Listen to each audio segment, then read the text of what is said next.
Ma räägin paari sõnaga natukene strateegilistest dokumentidest ehk siis sellest, et mille osas Eesti riik on Euroopa Komisjoniga kokku leppinud. Partnerluslepe kui selline on heaks kiidetud, mis tähendab, et vastastikku on võetud kohustused. Eestile on antud kasutada võimalus investeerida Euroopa Liidu vahendeid, sellega kaasnevad kohustused.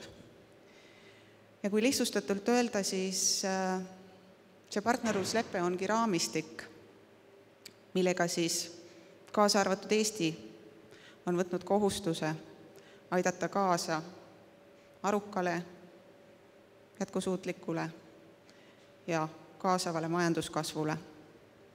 Olles paar päeva tagasi käinud Euroopa Liidu toetuste senise kasutamise teemalisel infopäeval, jäi mul sellelt meelde üks küsimus, mida tegelikult on hea ikka ja jälle endilt küsida, et kas Euroopa Liidu toetused, mida me kasutame, kas nad on targalt investeeritud, targalt kasutatud ja kas nad lähevad pikaajalist arengut arvestades õigetesse valdkondadesse.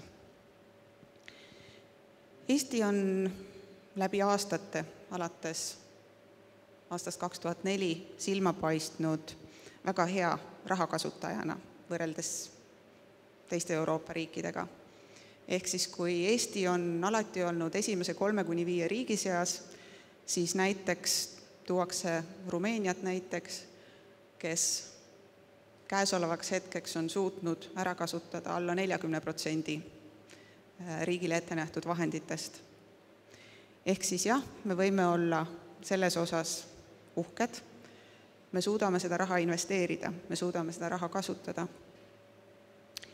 Nüüd küsimus on ikkagi selles, et kas me anname ka hinnangu sellele, mis on tehtud ja kas me hindame ka seda, kuivõrd need investeeringud on pikaajaliselt aidanud kaasa muutuste esile kutsumisele ja nende muutuste kinnistumisele. Arutlesime ka sel teemal, et mis siis on kasvumootoriteks majanduse seisukohast üleüldse. Selleks on kindlasti füüsiline kapital, aga selleks on ka inimkapital ja järjest enam pööratakse tähelepanu sellele, et investeeritakse inimestesse. Nagu Marju Lauristin on armastunud öelda, ärme räägi inimkapitalist, räägime inimvarast. Ei saame mööda vaadata ka tehnoloogilisest arengust.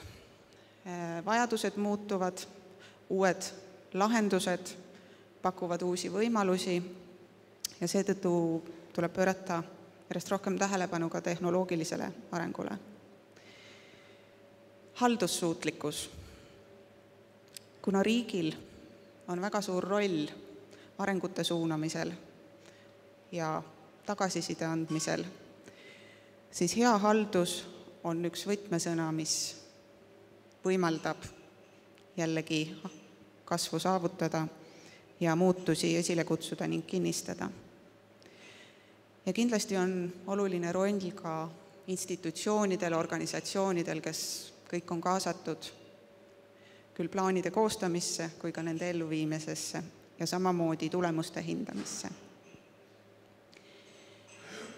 Euroopa Liit on väga selgelt välja öelnud sõnumi nüüd käesolevaks rahastamisperioodiks 2014–2020, et nii arengukavades, nii tegevustes kui tulemustes tuleb demonstreerida seda, et prioriteedid nihkuvad infrastruktuurilt, füüsiliselt keskkonnalt inimestele, teadus-arendustegevusele, innovatsioonile ning väikeettevõtluse suunal.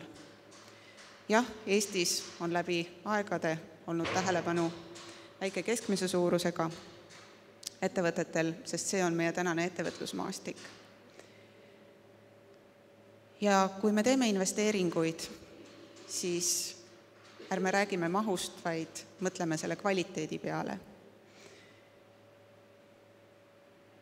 Mida veel on Euroopa Liidu toetuste puhul täheldatud, on see, et kui arenenud riikides on kasvumootoriteks regioonid. Ehk siis, kui me räägime Saksamaast, siis pigem seda kasvu ja arengut on täheldatud just nimelt regioonide osas ja nende eestvedamidel. Siis uuematel liikmesriikidel, sealhulgas Ida-Euroopal, on pigem kasvuvedajateks linnad. Ja linnastumine on ka trend, mille vastu tegelikult ei saa.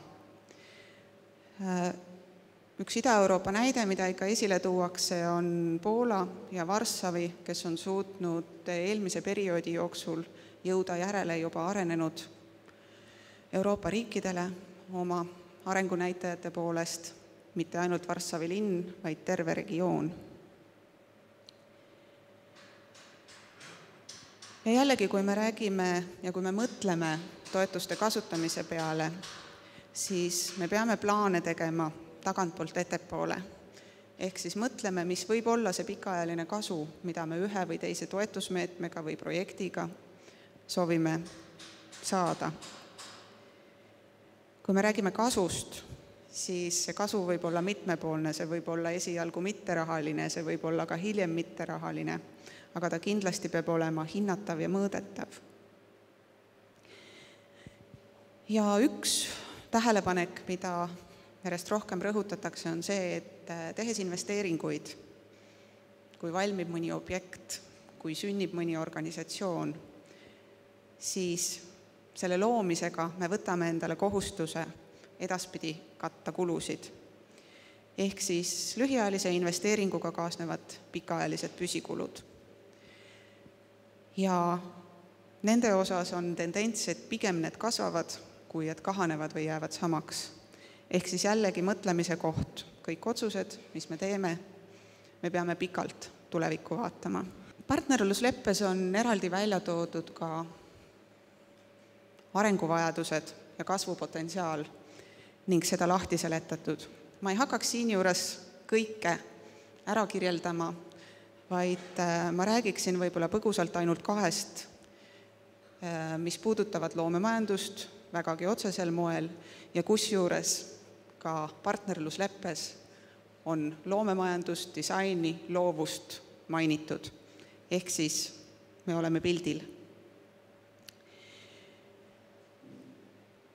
Me peame otsima uusi kasvuvõimalusi. Võib-olla tänasel päeval me ei räägigi enam nii palju kasvuvõimalustest, kuivõrd mõnes mõttes isegi ellujäämisvõimalustest. Ehk siis räägime pigem, kuidas edasi minna ja kuidas majanduse struktuuri muuta. Teame tõsiasja, et Eesti ettevõtete poolt loodav lisandväärtus töötaja kohta on madal. Me võrdleme ennast Euroopa riikidega, me võrdleme ennast muu maailmaga ja tõepoolest see on madal. Et sellest üle saada on üheks eeltingimuseks, et suudame ületada ebasoodsa majanduse struktuuri ja leiame ka võimalusi kapitali paremaks kaasamiseks. Senised kasvuallikad majanduses on ammendunud. Kui me mõtleme selle peale, et need kasvuaastad 2006, 2007 ja seejärel saabus langus, et millest see kasv tuli? Peamiselt krediidivõimalustest, laenurahast. Ja teine komponent oli odav tööjõud. Kui mõttes minna tagasi ja mõelda palkade tasemele siis ja praegu, siis erinevus on väga suur. Palgad on tõusnud, samas töötajate tootlikkus ei ole samas tempos tõusnud. Me räägime ka innovatsioonivõimekusest ehk siis võimest olla uuenduslik, muutusi esile kutsuda ja ellu viia. Kui me tahame väärtusahelas liikuda ülespoole, siis see eeldab ka investeeringuid teadus-arendustegevusse ja innovatsiooni. Ja eelkõige sellistesse plaanidesse, lahendustesse, mida tehakse eesmärgiga neid rakendada. Ehk siis, et teadust ei tehta teaduse enda pärast. Ja kust me võime otsida kasvu, on jällegi lisandväärtuse tõstmine traditsioonilistes majandusharades. Ja selles kontekstis ongi loomevaldkondadel oluline roll ja see on ka üks suund, mida nüüd loomemajanduse osas rõhutatakse, koostöö teiste majandussektoritega. Sest Eesti majandus oma struktuurilt on traditsioonilistel tööstusharudel põhinev ja et seal kutsuda esile muutust, on efekt majandusele kõige suurem. Võimalusi tuleb otsida ka tuleviku ärialades. Ehk siis me räägime rohemajandusest, me räägime muuhulgas põllumajandusest, biomajandusest, tervisest, heaolutoodetest. Ja kui me selle peale mõtleme, siis neis kõigis kasutatakse ju loovmõtet. Ehk siis loomemajandusel on tööpõld lai. Kui rääkida veel riiklike meetmete aluseks olevatest strateegilistest alusdokumentidest, siis täpsemad suunad, põhimõtted paneb paika dokument, mille nimi on siin välja toodud, mida me siis isekeskis kutsume nüüd rakenduskavaks. Varasemalt eelmisel perioodil oli Eestil mitu erinevat rakenduskava, oli majanduskeskkonnale, oli inimressursile, nüüd on kõik koondatud ühte dokumenti. Need dokumendid on mahukad, aga tuleb tunnistada, samas nad on sidusad ja olles neid mitu korda lugenud ja uurinud, nad tunduvad isegi loogilised. Lisaks on siseriiklikult Eestil olemas konkurentsivõime kava ja seal on 2 peamist sihti. Me tahame, et tootlikkus töötaja kohta Eestis kasvaks ja me soovime, et tööhõive määr suureneks. Lisaks on Eestil olemas ka ettevõtluse kasvustrateegia, mis toob jällegi välja prioriteedid, toob välja kasvuvaldkonnad, toob välja ettevõtete valdkonnad, millele tähelepanu pööratakse ja lõppkokkuvõttes on eesmärk teenida suuremat tulu kõrgema lisandväärtusega toodetest ja teenustest. Siin pildil ei ole mainitud kultuuripoliitikat.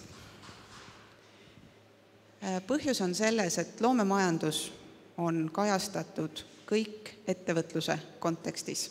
Ehk siis me räägime ettevõtlusest laiemas tähenduses, me räägime ettevõtlusest, millel on tihe seos kultuuriga, ehk siis ettevõtluspoliitika ja kultuuripoliitika on teineteist toetavad, kui me räägime loomemajandusest.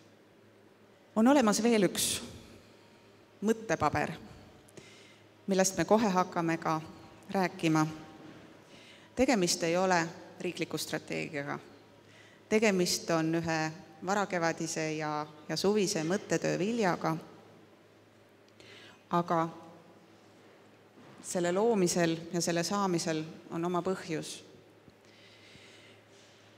Nimelt, kui kevadel sai nüüd Kultuuriministeeriumi ülesande asuda uue perioodi loomemajanduse meetmeid välja töötama, siis lähtekohti või strateegilisi dokumente oli küllaga. Neid läbi vaadates, neid lugedes, neid lahti mõtestades tekkis ikka ja jälle tunne, et loomemajandus on justkui leidlaps, kes on 2 tooli vahele kukkunud ja nüüd on teda siia ja sinna sobitatud. Me kippusime esialgu kinni jääma sellesse, et mis me oleme senini teinud, et teha edasi samu asju. Olid ka mõned uued suunad, aga meil puudus terviklik nägemus, et kuidas see tervikuna mõjutab valdkonda, kui me räägime loomemajandusest. Lisaks oli meil ju selge teadmine, et see loomemajanduse arendamise meede, mida nüüd rahastatakse tunduvalt suuremas mahus võrreldes varasema perioodiga, ei ole imerohi. Ta ei lahenda kõiki probleeme, mis valdkonnas on, ja ta kindlasti ei anna võimalust kasutada ka kõiki arenguvõimalusi, mis valdkonnal ees seisavad. Aga nüüd siis päeva lõpetuseks räägin jällegi pisut, mitte detailides, sellest, mismoodi siis näevad välja nüüd loomemajanduse arendamise meetmed aastani 2020, õigemini 2023. On juttu olnud ka sellest, õigemini seda on rõhutatud, et kui aasta 2023 saabub, et siis just kui taevas langeks alla ja eurotoetused lõpevad ära, nii see ei pruugi sugugi olla, sest et ka Euroopa Komisjoni ametnikud on ise välja öelnud, et Eestile siiski toetusvõimalused peaksid ka siis jätkuma, aga jällegi tuleme tagasi olevikku ja vaatame, mis võimalused meile on nüüd antud.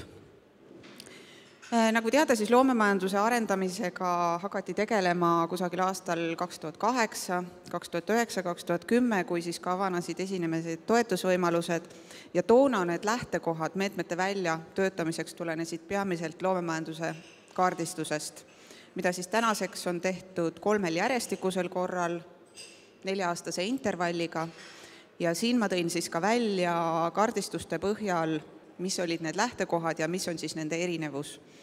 Kui toona me rääkisime madalast teadlikkusest, mis üldse puudutab loomemajandust kui sellist, et mis asi ta on, mis on tema olemus, kui puudus sisuliselt koostöö nii sektorite sees, me räägime loomemajanduse alamvaldkondadest, me räägime koostööst teiste majandussektoritega ja ei olnud ka selliseid ettevõtluse tugistruktuure, mis keskenduksid eelkõige loomemajanduse valdkondade edasiaitamisele. Siis tänaseks on olukord tunduvalt muutunud ja nii see peakski olema, sest et kui ikkagi riik on sekkunud valdkonna edendamisse ja kui need lähtekohad oleks samad, siis me ju võiksime öelda, et lõpetame ära, meie sekkumisel pole mõju olnud. Tänaseks on siis ühe olulise kitsaskohana välja tulnud see, et loomeettevõtjatel on madal ekspordisuutlikkus. Jah, me võime rääkida sellest, et iga ettevõtja ei pea olema eksportöör tõepoolest, aga samas, kui me räägime Eesti majandusest tervikuna, siis me sõltume ekspordituludest ja teisalt jälle paljude loomeettevõtjate puhul on ka ekspordivõimalused ehk kasutamata. Ehk siis tuleme jälle selle nõnda öelda mudeli juurde, mis puudutab tahet, potentsiaali ja suutlikkust. Jätkuvalt, kuna nii loomesektor saab kasvada teiste majandusharude najal, kui ka teised majandusharad saavad väärtusahelas tõusta kõrgemale läbi loovmõtte rakendamise, siis seda koostööd ja just nimelt ettevõtlusalast koostööd tuleb jätkuvalt tihendada. Kui me räägime tugistruktuuride võrgustikust, siis tänaseks on loomemajanduse tugistruktuurid jalad alla saanud, kui nii võib öelda. Nüüd järgmine küsimus on see, et kas nende teenused on konkurentsivõimelised selles mõttes, et kas nad on sihtgrupile vajalikud, kas nad aitavad sihtgruppi edasi selles suunas, mis võimaldab ettevõtjatel kasvada, areneda. Ja mis samamoodi on oluline küsimus, kas tugistruktuurid suudavad ka oma tulu teenida. Ehk siis jällegi tulles tagasi mõtte või põhimõtte juurde, et investeeringutega kaasnevad ka pikaajalised kohustused, siis samamoodi tugistruktuuridel on tarvis mõelda sellele, kuidas oma püsikulusid katta ja kuidas olla järjest võimelisem ka turutingimustes tulu teenida. Selle pildi peal on nüüd välja toodud põhinäitajad 3 järjestikusest loomemajanduse kaardistusest, mis on Eestis läbi viidud. See metoodika on olnud suhteliselt sarnane ja seetõttu ka need numbrid on võrreldavad. Küll aga tuleb jällegi öelda, et saada nüüd neid puhtaid näitajaid on suhteliselt keeruline statistikast. Et esiteks ei ole paljud valdkonnad selgepiirilised, mis sisse arvata, mis välja jätta. Teiseks, statistika kui selline peegeldab nõnda öelda ametlikke andmeid, aga on ju teada, et paljuski nõnda öelda tegelikust majandusest ei kajastugi arvudes. Mida lühidalt võib öelda selle pildi kohta on see, et ettevõtlusaktiivsus justkui on kasvanud, sest ettevõtjate arv on oluliselt suurenenud. Ka tööhõive osas on märgata kasvu, küll aga on vähenenud kogutulu ühe ettevõtte kohta. Ja kui loomemajandussektorit võrreldakse nüüd teiste valdkondadega Eestis, siis näiteks üks tunnus on see, et loomemajandus tuli majanduslangusest väiksema tagasilöögiga välja kui teised sektorid.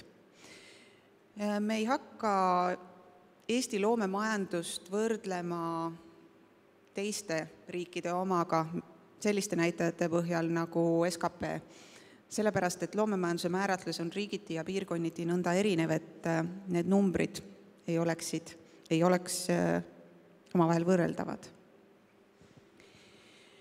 Kui me täna räägime loomemajanduse arendamise meetmetest, siis iseenesest strateegiliselt võttes ongi üks ja ainus meede. Küsimus on selles, mil moel neid tegevussuundi siis ellu viiakse. Loomemajanduse arendamisel on siis sõnastatud 7 tegevussuunda, nendest 5 on siis kokku kirjutatud või ära kirjeldatud selles samas toetusmääruses. Ja need 2, mis on siin hallivärvusega, need siis on programmilised tegevused, sarnaselt nagu programmilised tegevused olid ju ka eelmisel rahastamisperioodil. Esmapilgul tundub, et teemad on ju täpselt samad, millega on senini tegeletud, et tõepoolest nii ta on. Uue võimalusena on sisse toodud loomeettevõtjate või loomemajanduse valdkondades tegutsevate ettevõtjate ekspordivõimekuse arendamine, ja see on just nimelt seotud selle peamise kitsaskohaga, et aidata loomeettevõtjaid, kellel on potentsiaali, kellel on tahet, kellel on arenguvõimalusi välisturgudel, et aidata neid sinna ka jõuda.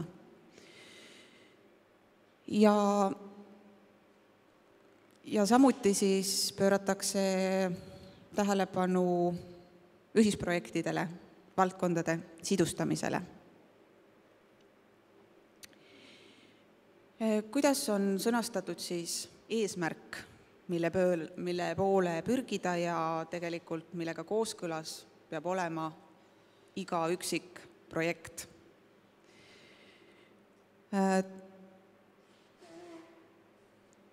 Eesmärk on siis tuua kultuuri- ja loomevaldkondade potentsiaal ettevõtlusesse,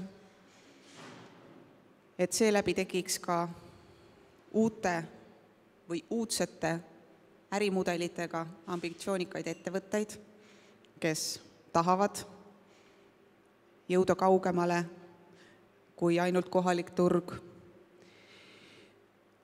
Soovime kasvatada üleüldist ekspordivõimekust loomeettevõtjate hulgas ja viia ka loovmõtted teistesse majandussektoritesse, et aidata neil tõusta väärtusahelas kõrgemale. Nüüd sel perioodil on pööratakse väga palju tähelepanu tulemuslikkusele. Jällegi seda nii riikliku rakenduskava tasandil, meetmete tasandil kui üksiku projekti tasandil. Et mis on siis see tulemus, mida iga üksik projekt peab tegelikult täitma? Kui ma nüüd ütlen, et iga üksik projekt peab suurendama eksportivate ettevõtete arvu, siis päris nii see ei ole. See on üks oluline alaeesmärk. Ja selle eesmärgi täitmisesse ei panusta nüüd ainult loomemajanduse meetmed, vaid ka teised ettevõtlusmeetmed. Lihtsalt loomemajandusel on kindel panus sellesse suurde terviklikku näitajasse. Järgmised tulemusnäitajad aga on nüüd puhtal kujul ainult loomemajanduse meetme nõnda öelda tulemusnäitajad, ehk siis eesmärk on kasvatada tulu ettevõtte kohta ja kasvatada tulu töötaja kohta loomemajanduse sektoris, mis jällegi saab tulla läbi suurema lisandväärtuse.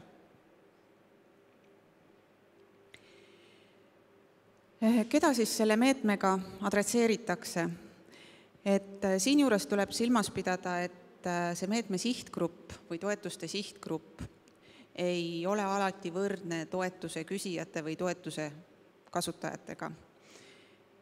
Tulemuse mõõdetakse ainult ettevõtete kaudu, aga toetust saavad taotleda tegelikult ka nõnda öelda teenusepakkujad ehk siis arendusorganisatsioonid, nõnda öelda vahendajad.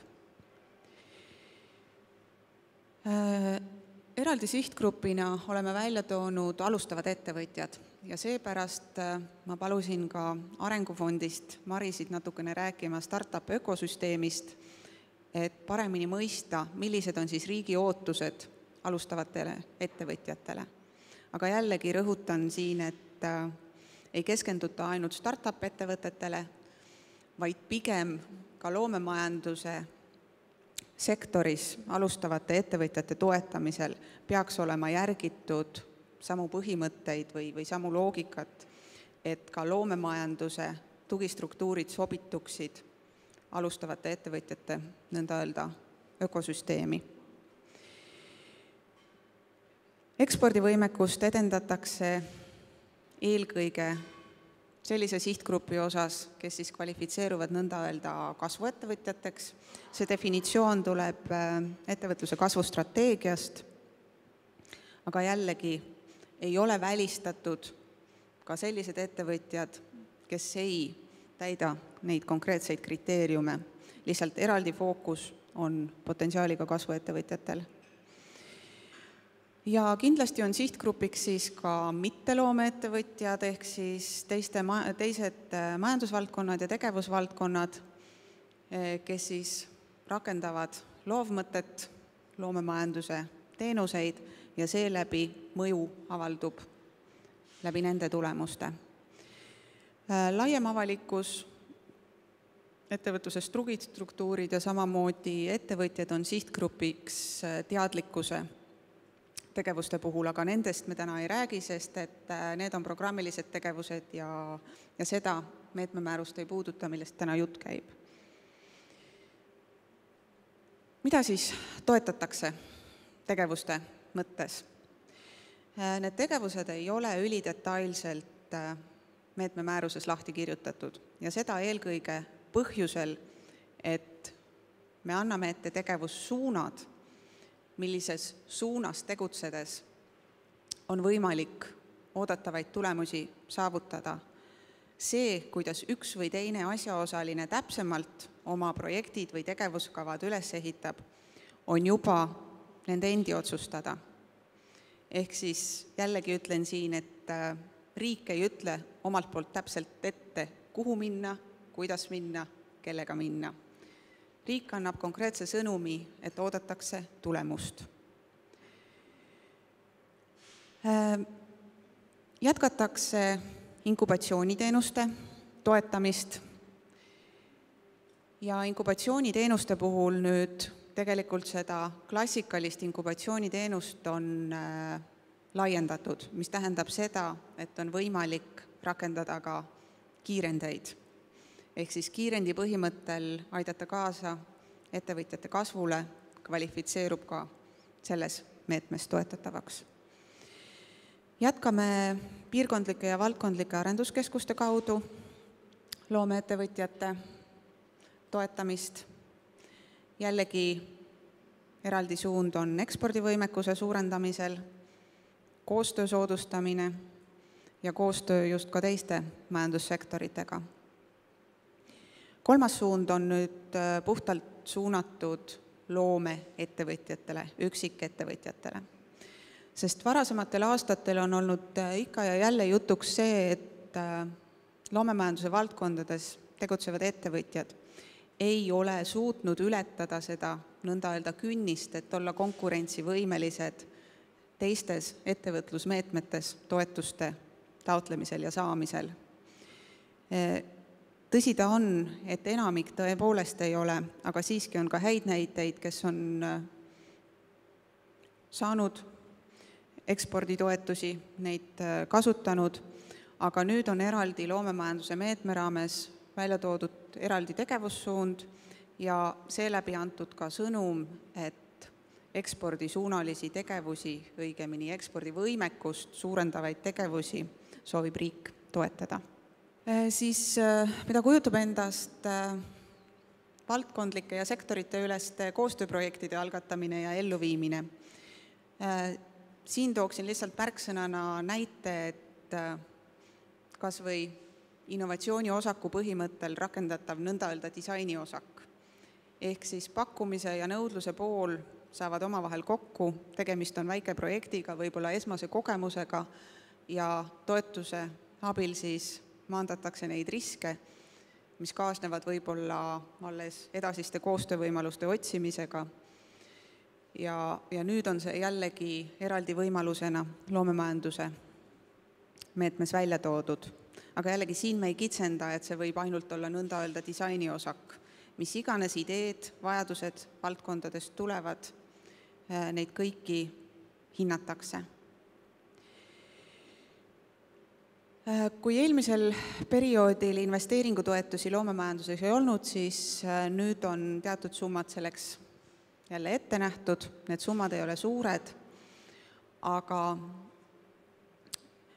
on loodud võimalus selleks, et mõnes piirkonnas või valdkonnas võiks tekkida mõni arenduskeskus, aga kindlasti eeltingimuseks on see, et peab olema nõnda öelda arengutakistus ehk turutõrge, peab olema seal piirkonnas või valdkonnas nõudlus sellise keskuse järele ja peab olema ka potentsiaal, ehk siis väga selgelt aru saadud, et kuhu on võimalik sellise investeeringuga teatud tasemeni välja jõuda. Ja investeeringutega kaasnevad siis ka investeeringutoetused tehnoloogiasse ja siin on silmas peetud siis eelkõige ühiskasutatavat tehnoloogiat. Jällegi täpsemalt ei ole midagi ette kirjeldatud, et mis valdkond või mis tüüpi tehnoloogia, et pigem hinnatakse projektipõhiselt. On kokku lepitud ka rahalised mahud tegevussuundade lõikes, need on nüüd kinnitatud suisa Vabariigi Valitsuse tasandil. Neid jaotuseid on võimalik perioodi keskel uuesti läbi rääkida, aga hinnanguliselt nad siis sellises mahus välja näevad. Kas seda on vähe või palju või piisavalt, eks seda näitab aeg, küll aga on püütud prognoose tehes aluseks võtta seniseid näitajaid, ehk siis mis on olnud inkubatsiooni maht, mis on arenduskeskuste poolt elluviidavate tegevuste ja nende tulemuste maht ja nii edasi. Jah, võime öelda, et taristusse ja tehnoloogiasse on ette nähtud võib-olla liiga vähe vahendeid, aga jällegi selge sõnum on see, et infrastruktuurilt tuleb liikuda sisutegevuste suunas.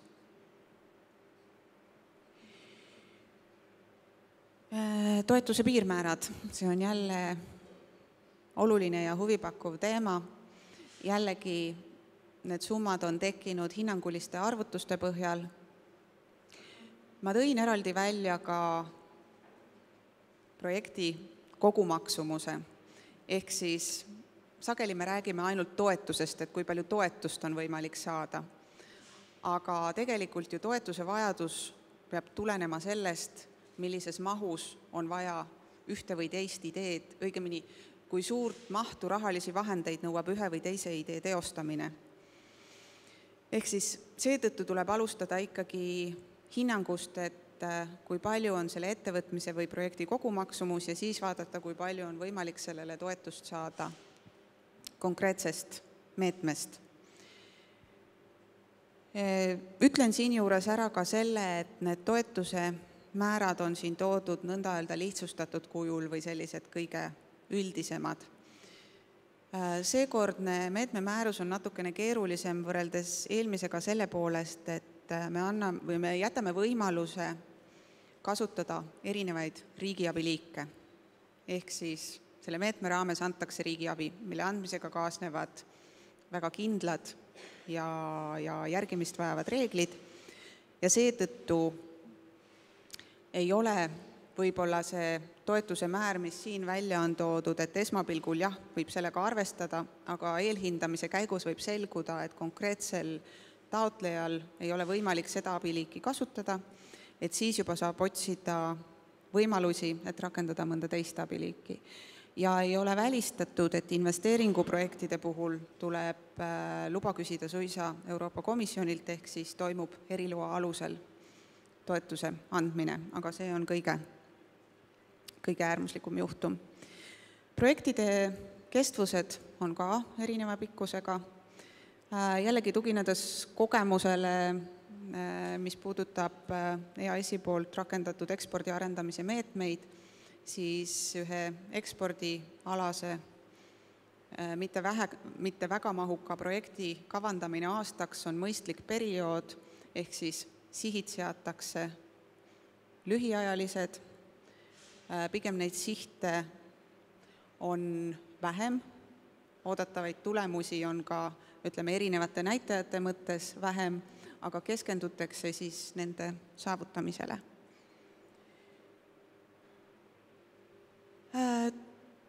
Toetust saab jätkuvalt taotleda Ettevõtluse Arendamise Sihtasutuse kaudu ja on ära jagatud tegevussuundade lõikes ka see, et millisel puhul toimub vooruline taotlemine, millisel puhul siis saab taotlused esitada jooksvalt, ehk siis voorulise puhul toimub teatud tähtaegade järel nõnda öelda konkureerimine juba omavahel ja tulenevalt sellest siis, kui palju rahalisi vahendeid parasjagu taotlusvoorus on, seda toetust jagub kõige parematele. Ja osade tegevuste puhul on kohustuslik ka eelneva eelnõustamise läbimine. See eelnõustamine kujutab endast sisuliselt projekti idee või projektikirjelduse esitamist ja EAS siis annab sellele tagasiside, et kuidas see sobitub kokku meetme eesmärkidega. Ja tagasiside andmisel tegelikult lähtutakse juba samadest kriteeriumitest, mille alusel hinnatakse ka edasisi projektitaotluseid. Eelnõustamist me oleme rakendanud ka loomemajanduse puhul varem, ehk siis jällegi seeläbi tegelikult hoitakse kokku selle potentsiaalse taotleja aega, sest et selle asemel, et valmistada ette mahukas projekt, on ikkagi mõistlikum tulla kõigepealt oma ideed testima, saada sellele tagasiside ja siis otsustada, kas teha see nõnda öelda investeering projekti kirjutamisse, selle ettevalmistamisse või pigem loobuda, kuna võib-olla see idee ei sobitu üldse siia meetmesse, võib-olla teatud tegevused ei ole veel põhjalikult läbi mõeldud või mis iganes põhjusel on asjakohasem jätta taotlus esitamata. Jooksva taotlemise puhul siis kuulutatakse välja taotluste vastuvõtt teatud eelarve mahuga ja siis juba ei ole kindlat tähtaega, millal võib projekti esitada. Taotluste hindamiskriteeriumid saavad olema avalikud, nagu seda on ka varasemalt olnud. Ja just nimelt sel põhjusel, et tegelikult need hindamiskriteeriumid on omamoodi spikriks või abivahendiks, mille põhjal saab siis huviline oma projekti ette valmistada ja läbi mõelda. Need üldised valikukriteeriumid, mis on määruses kirjeldatud, on tõepoolest nõnda üldised. Tõenäoliselt iga tegevussuund saab oma spetsiifikast tuleneva hindamismetoodika, need on alles väljatöötamisel, aga põhikriteeriumid siiski räägiksin siin juures lahti.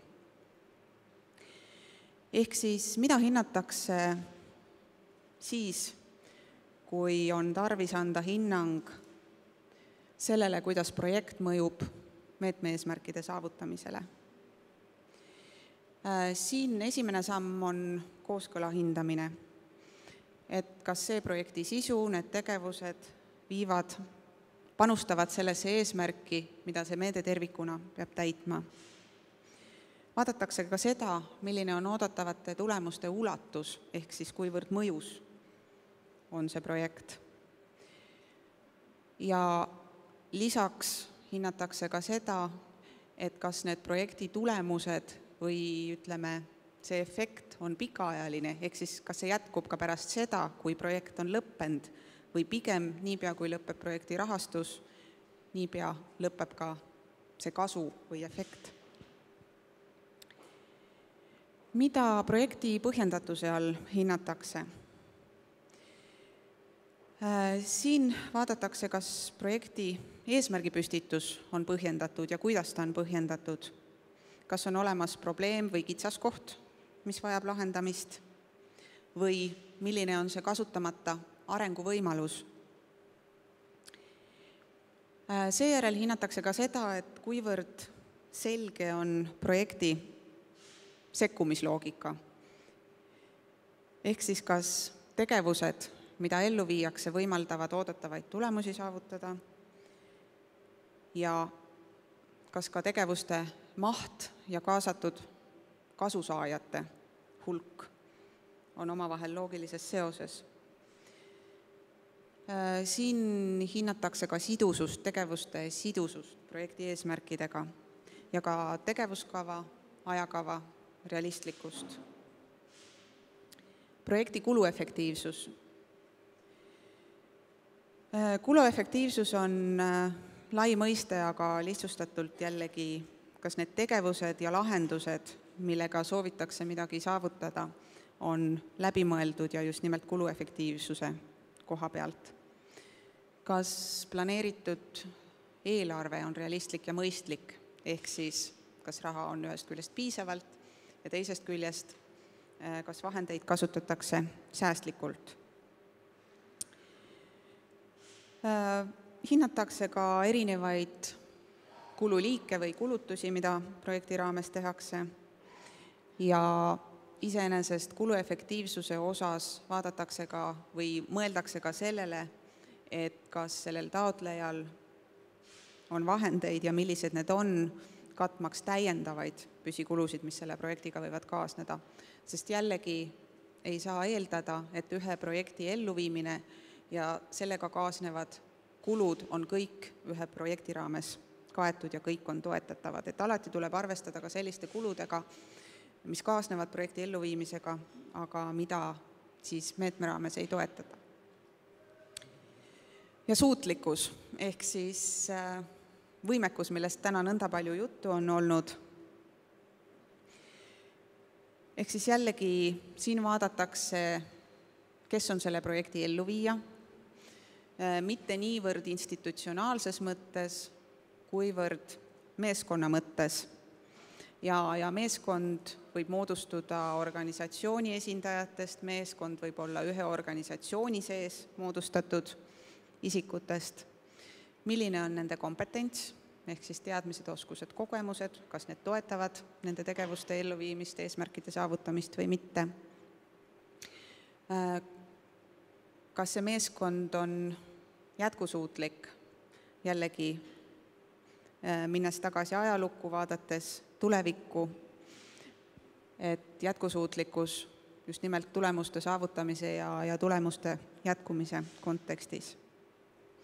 Ja millised on siis kõikvõimalikud tehnilised eeldused projekti elluviimiseks, kui me räägime näiteks inkubatsiooni suunast või ütleme kiirendite rakendamisest, siis seal antakse toetust ju teenusepakkujale ja seal on juba konkreetselt ka määruses välja toodud nõuded, et millele siis üks inkubatsiooniteenuse või inkubatsiooniteenuse pakkuja või kiirendi rakendaja peab vastama.